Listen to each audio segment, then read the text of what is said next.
Que l'on croit en une force supérieure, créatrice et responsable de toute forme de vie, ou que l'on pense que celle-ci est le fruit extraordinaire d'éléments fortuits, nous ne pouvons faire abstraction pour l'être humain, à côté de sa dimension biologique, de son côté spirituel.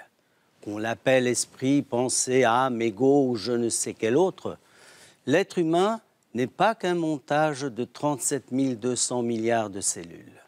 Si on demande à un chrétien de pouvoir se définir, il pourra commencer par dire qu'il est croyant, qu'il a la foi. Être croyant, croire. Tu crois en quoi? Je crois en un seul Dieu, Père Tout-Puissant.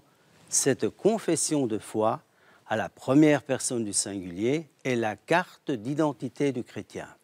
Le credo marque ainsi l'identité du croyant. Aujourd'hui, croire en un Dieu, est-ce ringard? Pour nous en parler, malgré un emploi du temps très chargé, il a accepté d'être parmi nous et je suis heureux de pouvoir accueillir le révérend Père Constantin Kenanidis. Père Constantin, Christ est ressuscité. En vérité, ressuscité.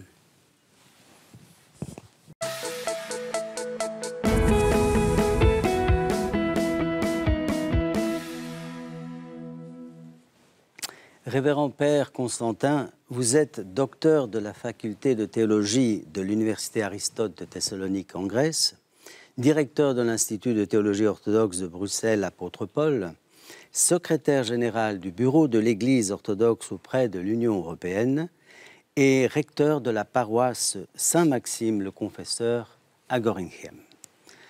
En 325 s'est tenu le premier concile œcuménique à Nicée. Nous fêtons cette année les 1700 ans de cet événement. Mais je pense qu'avant d'aller plus loin, il serait peut-être utile d'expliquer ce qu'est un concile et de surcroît un concile œcuménique. On a vu le premier en 325, il y en aura d'autres qui suivront. Père Constantin, qu'est-ce qu'un concile? À quoi ça sert? Tout d'abord, merci d'avoir fait inviter ici dans cette émission. Bien sûr, cette fête de premier concile œcuménique, c'est quelque chose d'extraordinaire que nous fêtons cette année avec des conférences, des publications partout dans le monde orthodoxe.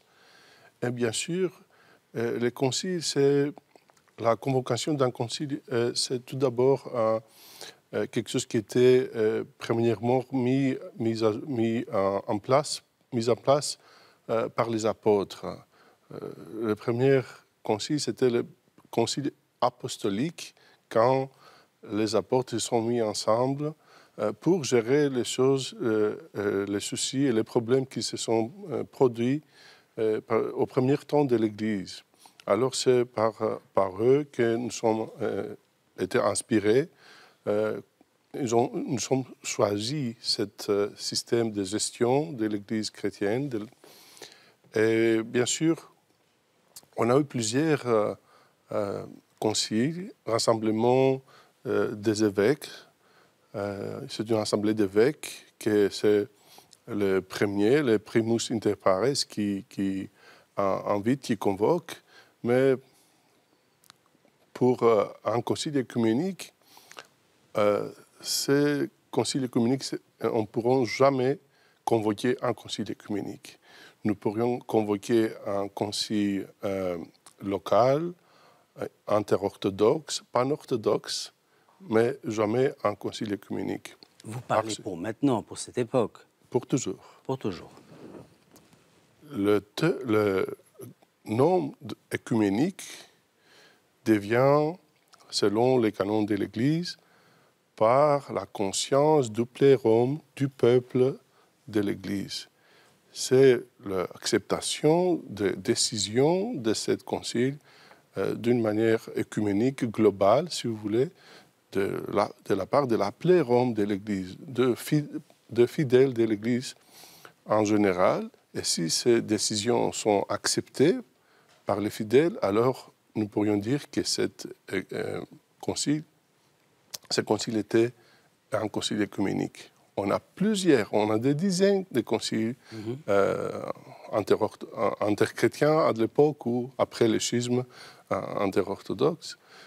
Mais comme celui-ci de 2016, malheureusement, ce n'était pas pan-orthodoxe, c'était interorthodoxe, mais c'est la conscience de fidèles qui va valider ces décisions. Et si cette acceptation et validation est globale, alors nous pourrions au futur dire que c'était un concile œcuménique. D'accord. Et donc, un concile, c'est une assemblée de hiérarques, de prêtres, d'évêques, qui, autour d'une table, prennent certaines décisions, discutent de certains sujets, et ces décisions qui sont prises doivent être, comme vous le dites, validées ensuite par le plérôme. Le peuple, le fidèle. Voilà. Et bien sûr, pour convoquer un concile, il a de procédures préconciliaires, de groupes de travail qui travaillent sur différents sujets qui ont été choisis en unanimité. Et puis, il a un ordre de jours, si nous pourrions dire, la liste de sujets qui devront être abordés. Mais, bien sûr, à l'époque, c'était l'empereur qui convoquait.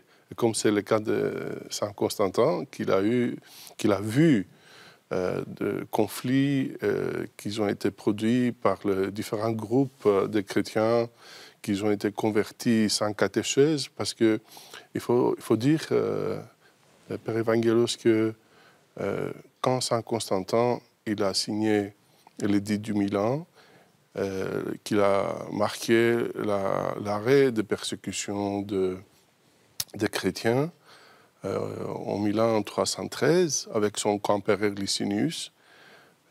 Bien sûr, il a transféré la capitale de Rome à Constantinople, mais ce que beaucoup de gens ne connaissent pas, c'est qu'il a mis le christianisme comme la religion officielle de l'Empire. Alors, justement, en plus, Saint Constantin, nous l'avons fêté le 21 mai, donc c'est un moment qui est très, très important. Et pas tout seul, on fête Saint Constantin avec sa mère Sainte Hélène, les 6 apostoles, les égaux des apôtres. Voilà. Donc, voilà l'œuvre de Constantin qui est importante. Est-ce que vous pouvez nous en dire un peu plus? Est-ce que vous pouvez développer un peu plus? Oui, Constantin, comme empereur, il était un visionnaire. Il a vu que tous ces millions de gens qui se sont convertis brusquement, pour être francs, pour avoir un poste de travail dans la nouvelle administration, ils ont apporté avec eux leurs habitudes et leurs coutumes non chrétiennes. Alors, c'est évident, c'était tout à fait normal et attendu qu'il avait de mauvaises interprétations de la foi apostolique. Les conflits sont très vite manifestés entre les chrétiens. Alors, pour arrêter, il a prévu de convoquer cette concile. Alors, quand l'empereur vous invite, non, ce n'est pas une option. Alors, c'est pour ça que tout le monde était là. Exactement. C'est pour ça qu'ils ont produit, si nous pourrions dire, ce texte final aujourd'hui, ce qu'on appelle credo. On va y arriver, on va y arriver. Mais je voudrais dire quelque chose sur Saint Constantin, si vous permettez. Oui. Saint Constantin, il a différé son baptême. Il a déplacé son baptême jusqu'à la fin de sa vie. Et dans le monde occidental, il y a la plupart même des scientifiques, ils ont mal vu cette action, cet acte de Saint Constantin. Pourquoi a-t-il fait ça? Oui, parce que quand tu es chef d'État, quand tu es empereur, des fois, tu dois salir les mains. Alors, c'est incompatible pour un chef religieux, parce que l'empereur il était aussi le chef religieux, d'être en même temps chef d'État.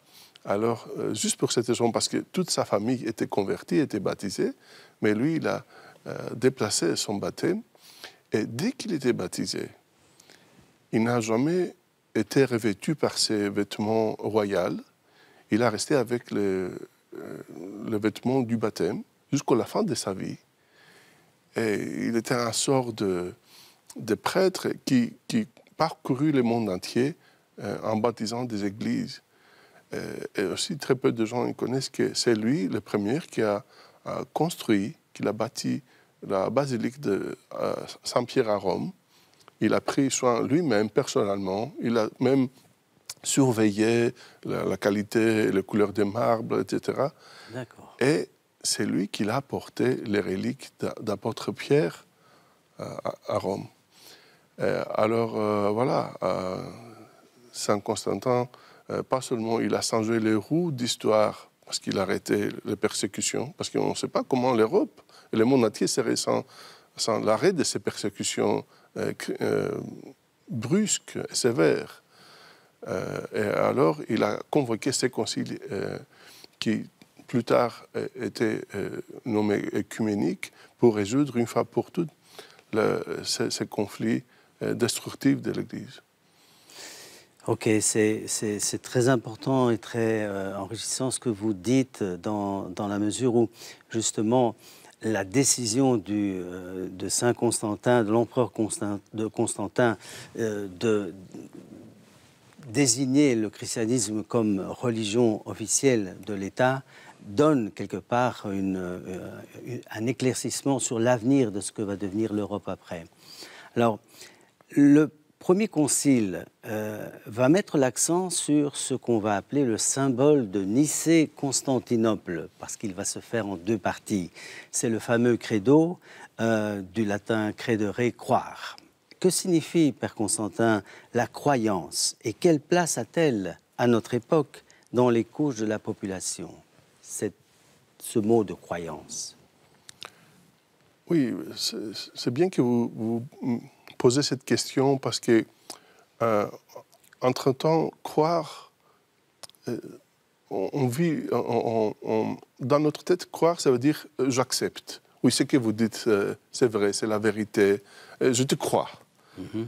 Mais cette notion de ces mots, de ces termes, si vous voulez, c'est pas la même dans le cadre de l'Église orthodoxe. Croire, je pourrais utiliser les mots de Saint Simon, le nouveau théologien, qui disait « croire, c'est quand Dieu il te fait confiance ». Croire, c'est la preuve d'une relation réelle et vivante. On reçoit et on vit la miséricorde de Dieu, l'amour divin, la paix. Et alors, c'est une relation que, en fait, la croyance, c'est un don de Dieu. Ce n'est pas un achèvement humain. On n'arriverait jamais à croire tout seul. Ce que Dieu attend de nous, c'est notre désir, volonté stable et continue de lui faire confiance.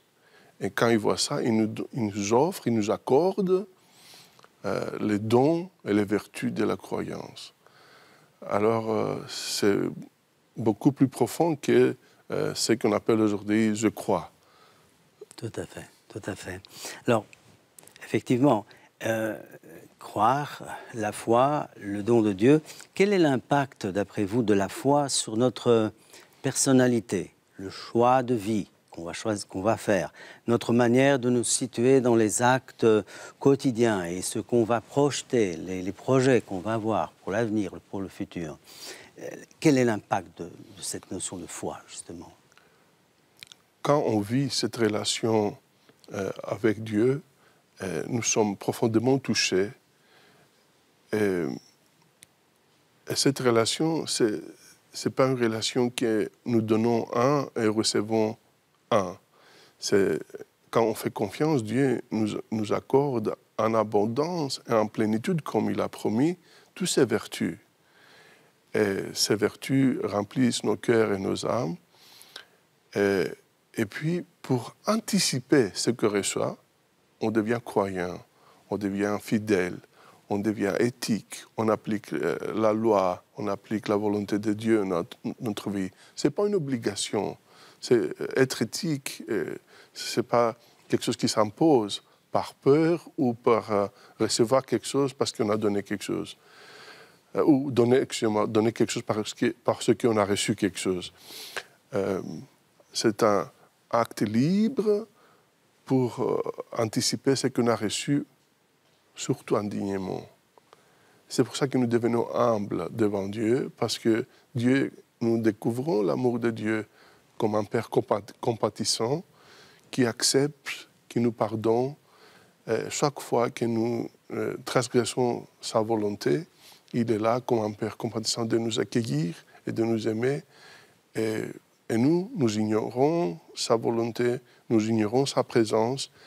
Et nous tombons dans la tentation d'autonomie, vivre sans Dieu, en appuyant sur nos propres forces et nos moyens.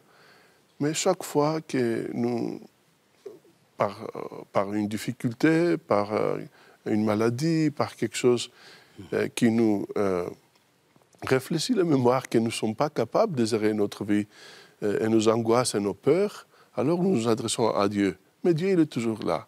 Alors, bien sûr que ces relations, il a un impact, nous guide de la manière que nous agissons dans notre vie quotidienne.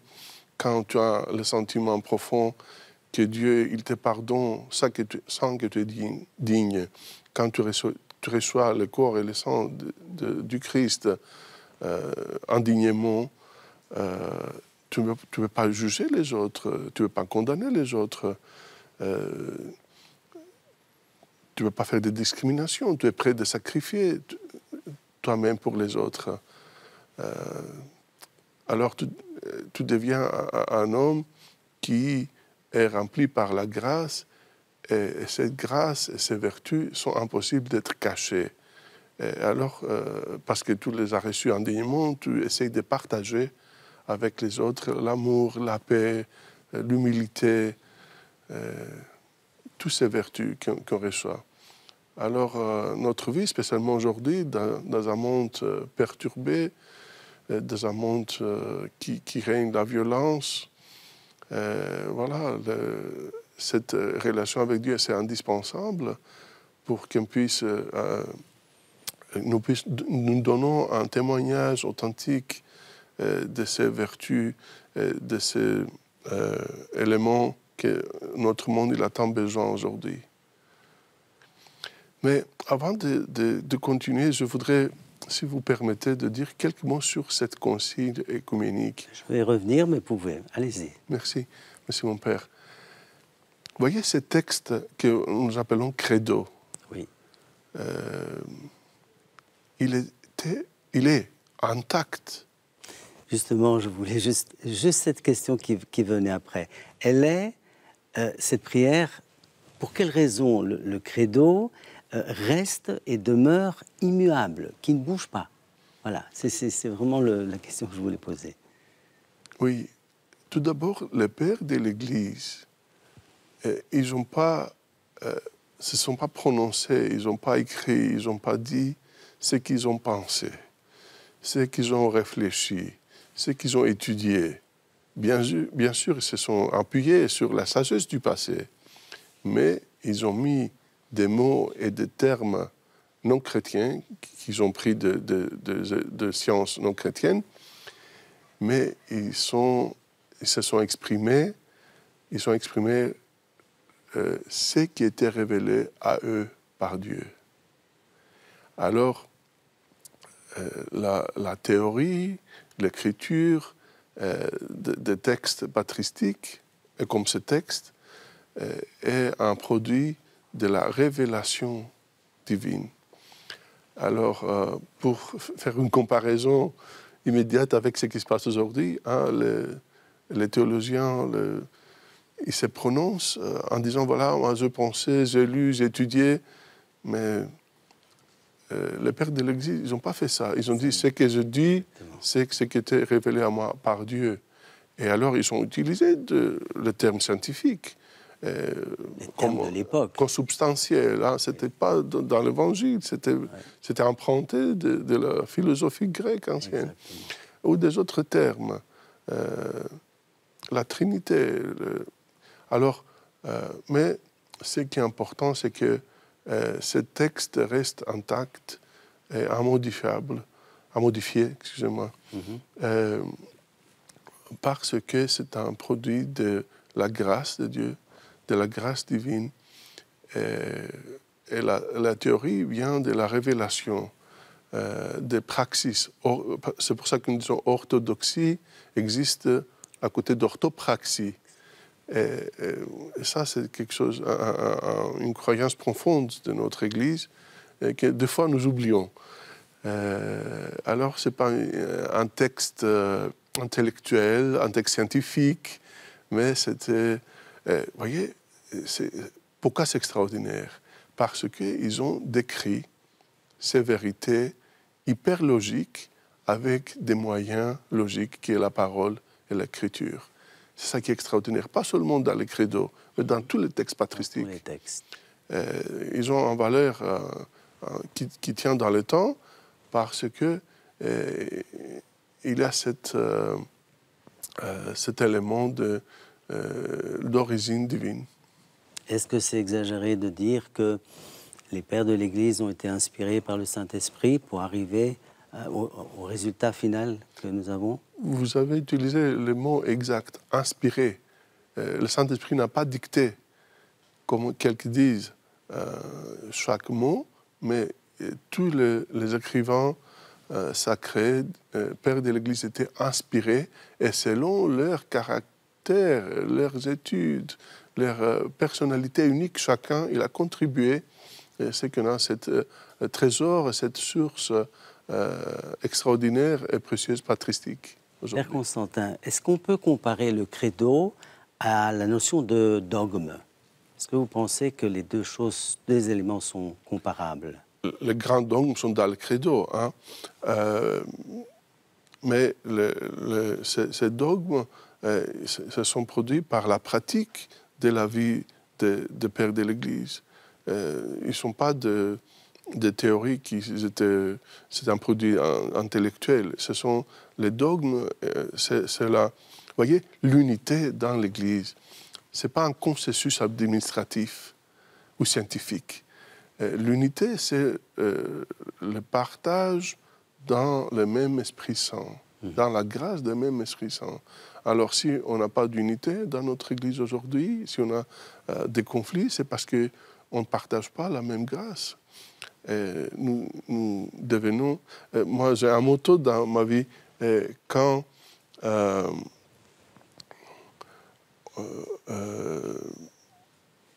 il n'a pas nous ne vivons pas dans une vie spirituelle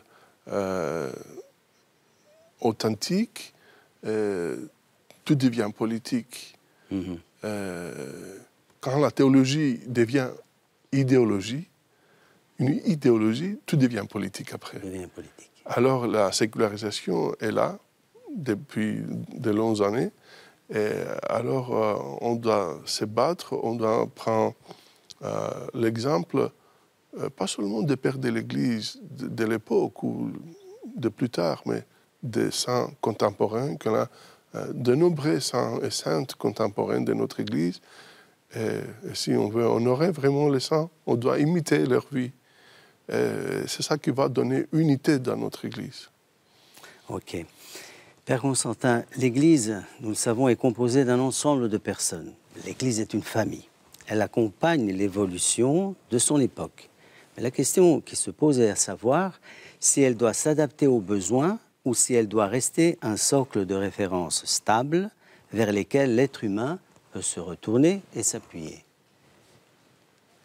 Est-ce que l'Église doit s'adapter à l'époque ou bien elle reste ce qu'elle est et ce sont les êtres humains qui doivent s'adapter?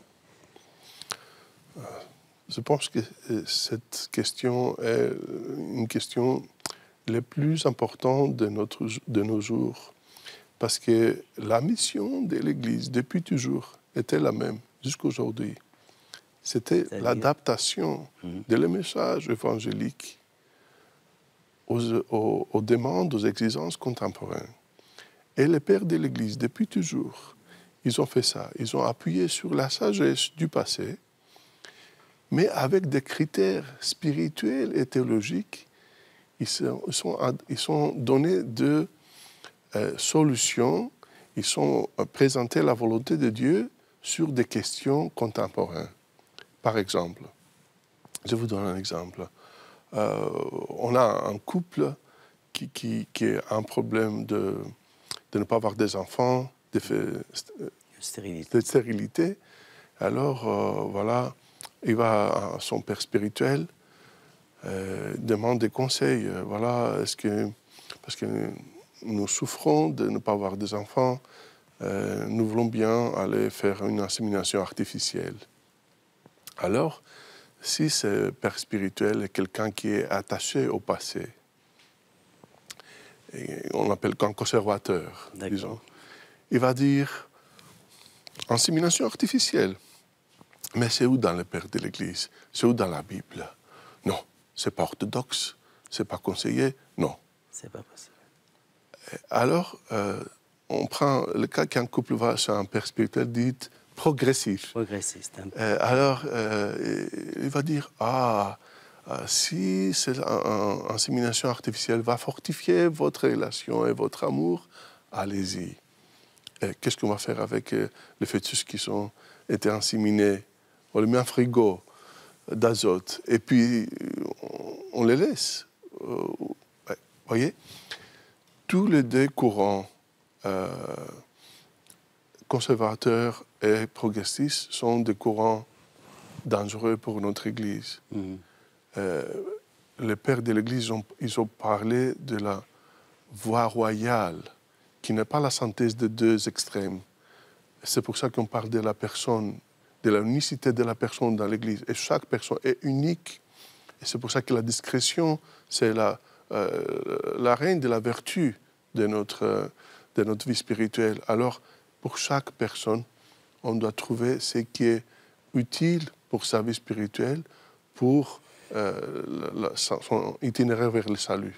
Père Constantin, le temps nous est compté. On est arrivé au bout de l'émission. Je vous remercie infiniment pour votre présence et le partage de votre expérience et de vos éclaircissements.